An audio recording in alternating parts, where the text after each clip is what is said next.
Inga from Health Origins here. How are you tonight? So today it's day 10 and 11 of the Hunger Habit 21-day challenge. How are you doing so far? If you have done this with me, how are you feeling? Which tasks or days did you find hardest? Are you repeating some of the tasks? I think after this challenge, I think I will go through this again properly. Kitty's here. She's keeping me company. Hello, little Scratchy. Say hello to the viewers. Oh, there you go. Little Scratchy here for you guys. So yeah. So I know I will have to go back. At the end of the challenge, I'll do a little printout sheet for you, perhaps, so that you see all the 21 days at a glance with points, and you know what you're doing, so that it's easier. But today, let's talk about days 10 and 11. So day 10, which you will need to use this moving forward anyway, so you could do it tonight if you're still gonna eat something, or you could start doing it tomorrow and onwards. So it's called the craving tool, right? So this is such a helpful tool that I believe I'll be using this every time I have a craving. So that's the idea. Every time you have a craving, and if you know that it's not hunger, I mean, even if it's hunger, you could also use the tool. But if you have a craving, this is what you do. First of all, you ask yourself why you are craving something. Is it actual real hunger? Is it emotional? Is it boredom, or any other variation? So yeah, so ask yourself why you feeling the craving. What's the trigger, if you like? Okay. And another follow-up question could be, what am I getting out of this? What you will be getting out of this, right? So yeah, so this is first question to ask yourself, and then proceed to actually consume the food that you're craving, right? I know this is crazy. This program is supposed to help you to kind of to banish the cravings, or to start eating healthier, but you're being allowed and even told to kind of go with your craving. But yeah, there's a point to this. The whole point in this exercise or this craving tool is to actually start bringing in mindfulness and awareness to your cravings and to your eating and the way you eat. So basically, proceed with eating whatever you are craving, okay, but being mindful along the way, at each step, at each bite. So when you take a bite, you chew, you savor it, you swallow it, keep that awareness and mindfulness on, and see what the texture, what the flavor is. Keep that awareness and mindfulness, and focus on this food throughout your eating, right? And eat as much as you want, but with constant awareness, right? So that's the whole point. That's the difference, right? Because you're being mindful of every bite, of every step on this journey with this craving tool. Your mind, when it's paying attention, your brain will start associating some of the things that maybe perhaps it disregarded or never noticed before. So like Dr. Brewer's affair with gummy worms, right?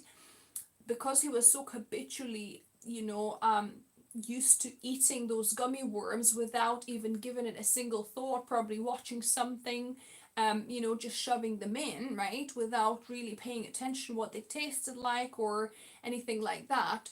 When he started to pay attention to what he was eating, how it tasted, what the flavors were, and how he was getting kind of satisfied or full or whatever, um, his experience of gummy worms started to change. He started noticing that they're not as nice as he remembered or that he thought they were.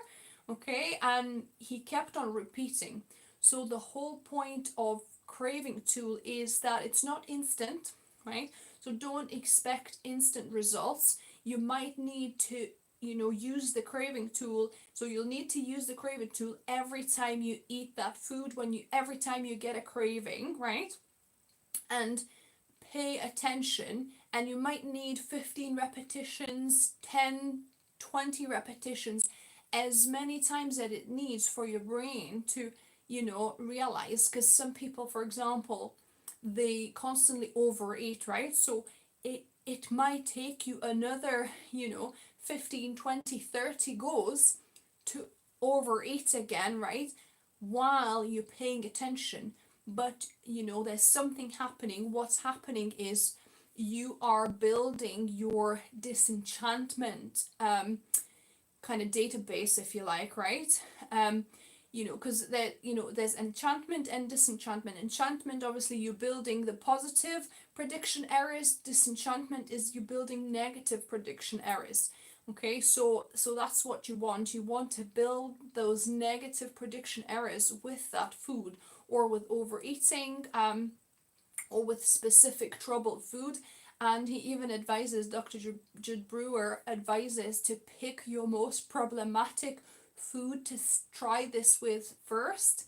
Okay, and see how your perception and how your brain starts kind of recognizing and being aware of specific things, right? Or starts feeling the fullness signals coming, or the unpleasant sensations coming afterwards, after like 5-10 minutes. So another thing to be mindful of, use the disenchantment tool, obviously observing throughout, but afterwards the most important part is to ask yourself, after you finished eating, how do you feel? Okay, so what are your body sensations? What are your emotional sensations? And what are your thoughts? Okay, so observe and ask these questions: how my body's feeling, how I'm feeling emotionally, and what am I thinking right now? Are you berating yourself? Oh, I've overeaten again. Is your stomach exploding? You're feeling the uncomfortable, icky feeling of fullness, or you feel like you're gonna explode, or you have a headache perhaps from like some sweet or fatty foods, or you feel sluggish. An important thing is to repeat the craving tool, use of craving tool, actually after 5, 10, and even 15 minutes, right? Just because some of the symptoms or feelings, like body sensations, might take a little while to come on board. So be mindful, check with the craving tool a couple of times, right? So first, initially, after you just finished eating, and then again in 5 or 10 minutes, ask those few questions: how is my body feeling, how am I emotionally feeling, and what am I thinking, right? So check with yourselves, because a lot of times initially it might be fine, but the second time you check with yourself, that feeling and overstuffed feeling might come back to you in 10 minutes or 15 minutes, right? So it's important to always go back and double check. And another last thing then to check after you've asked these questions and felt, and been aware, every bite you were eating, is to feel how content you feel afterwards. So there's two words, satisfied and content, right? So Dr. Brewer explains how they're similar, but they're not the same.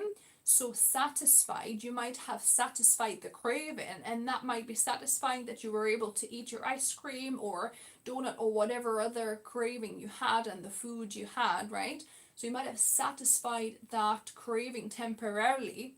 However, by assessing your body, by assessing your emotions and your thoughts, are you really content? How content you are, right? So that's an important question to ask at the end as well. Okay, so that is the craving tool. This is part one. I think part two comes later through 21 days.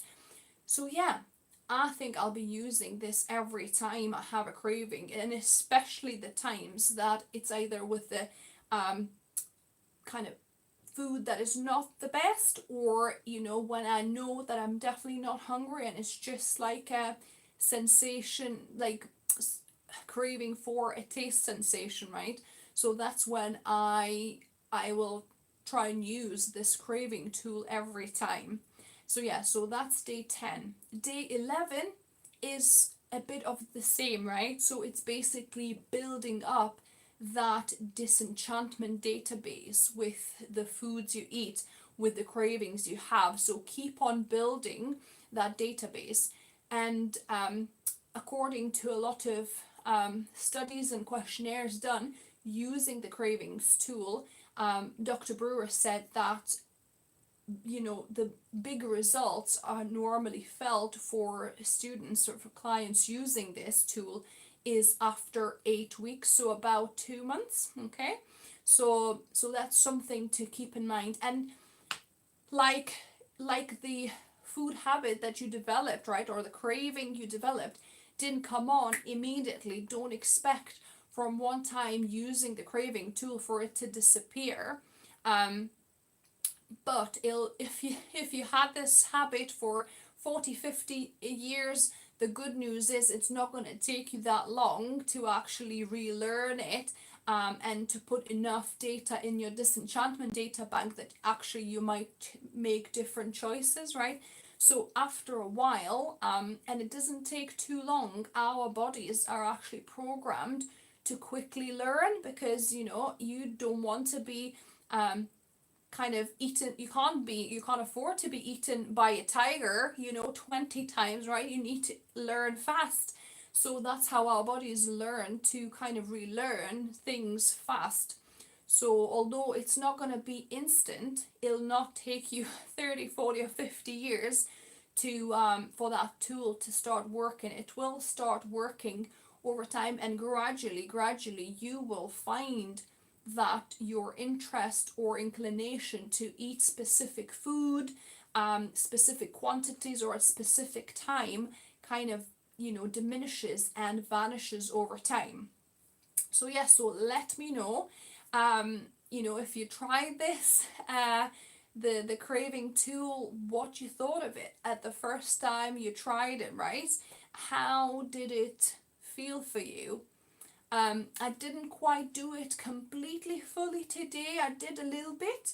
I was kind of mindful, but I was still eating quite fast. So, but I did a check with myself afterwards, where actually I feel, even now, I feel like a bit of a bloating, a bit of like a very uncomfortable stretching sensation, because I had just had a bit of a dessert, so like a rice porridge with banana I had, right?